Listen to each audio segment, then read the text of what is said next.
साहब आपको पहले बहुत बहुत मुबारक। आज जिस तरह से आपने जनरल सेक्रेटरी का ओहदा संभाला और आज पहला प्रोग्राम आपने अपने डिस्ट्रिक्ट में, डिस्ट्रिक्ट कुपवारा में किया, और कैसे रहेगा अब सियासी बहस से हिस्से इख्तिलाफ में आप हो और पार्टी की बहुत बड़ी जिम्मेदारी, आगे कैसे देखते हो सियासी राजनीति को?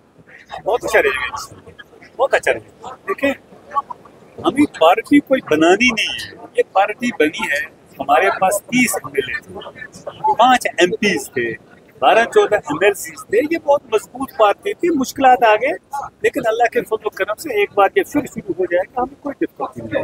अक्सर नेशनल कॉन्फ्रेंस को निशाना साधते हैं, इसकी नेशनल कॉन्फ्रेंस ने तबाही की, लेकिन जब नेशनल कॉन्फ्रेंस से बात करते हैं वो कह रहे हैं कि जम्मू कश्मीर की तबाही के लिए PDP जिम्मेदार है। अगर उन्होंने BJP के साथ उस वक्त हाथ नहीं मिलाया होता तो आज मैं जुमा सिर्फ 7 दिन हो गए, ये हमें तनकीद कर रहे हैं। क्या देखिए, जहाँ तक NC का ताल्लुक है, BJP हमने बनाई नहीं है। BJP बनी है 1915 में।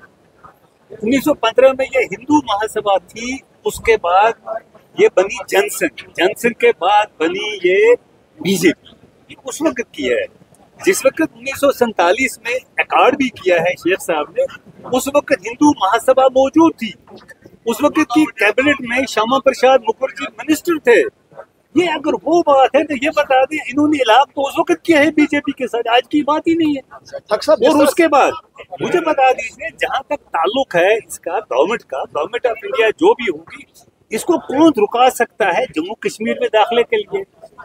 जो गवर्नमेंट ऑफ इंडिया के डिपार्टमेंट हैं वो हैं, बाकी हैं, तो ये तो कोई बात ही नहीं। और फिर हमारे टाइम में हमें पता था कि जिस वक्त ये गवर्नमेंट आ गई 2014 में एक बड़ी स्ट्रांग आई है, ये 370 के साथ भी छेड़ेंगे, ये 3500 को भी छेड़ेंगे, तो हमने मिल के उसको अपने टाइम में रुका के रखा। हमने एग्रीमेंट किया उनके साथ, किया एग्रीमेंट कि अब इनके साथ नहीं छेड़ेंगे। मुझे याद है उस वक्त मैं लॉ मिनिस्टर था, उस वक्त हमने कोशिश की कि इसको रुकना चाहिए और रुका दिया हमने अपने टाइम में। उसके बाद ये 3 आदमी गए, 3 ये बाप बेटा और साथ में गए MP साहब भी, रात को मिले, इन्होंने कहा ओके किया या क्या हुआ, उनको हमसे पूछना चाहिए, हमसे क्यों पूछ रहे हैं? और एक और चीज भी है, और एक चीज आपसे और कह दूं, अगर ये बात भी है, अगर वो लोग इतने किसी लायक नहीं है तो ये उनके पास क्यों गए शाल लेकर? अगर ये समझते हैं कि हमें उनके पास गए तो ये कम से कम जीत के वहां नहीं जाते, जीत के तो उनको यहीं बैठना है।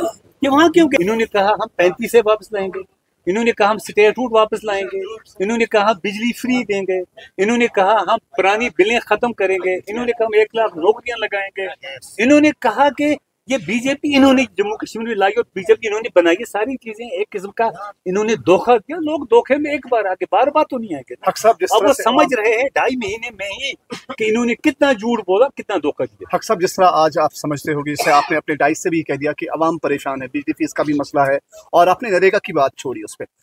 इस वक्त आपने कहा कि हम 2 महीने का टाइम देते हैं, अगर ये हुकूमत उन तमाम चीज़ों को सही तरह कर लेती है, क्या PDP का आगे सियासी हिकमत अमली क्या रहेगी? क्या PDP जमीनी सतह पे एक अवामी एहतजाज का एक रद्द-ए-अमल देगा या कोई और सियासी रद्द-ए-अमल होगा उसके बाद का? देखिए, हम लोगों को इस वक्त हुशियार कर रहे हैं कि आपने जो कल का फैसला किया, हमारी नज़र में वो सही नहीं था।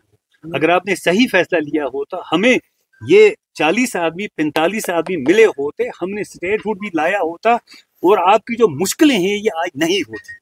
लोगों को बेदार करेंगे, उसके बाद हमारे पास ऑप्शन होंगे, कौन सा ऑप्शन हम लेंगे। नेशनल कॉन्फ्रेंस का एक और ये मानना है कि जब उनसे बात करते हैं वो कह रहे हैं कि हमें कुछ ही वक्त हुआ कि हम सरकार में आ चुके हैं, लेकिन PDP की हमेशा ये आदत रही है कि वो हमारे खिलाफ साजिशें करते हैं। इस पे क्या कहें? देखिए, कोई साजिशें करेगा दिल्ली में जाके, तो दिल्ली में ये खुद बैठे हैं, और साजिशों की जगह कौन सी है?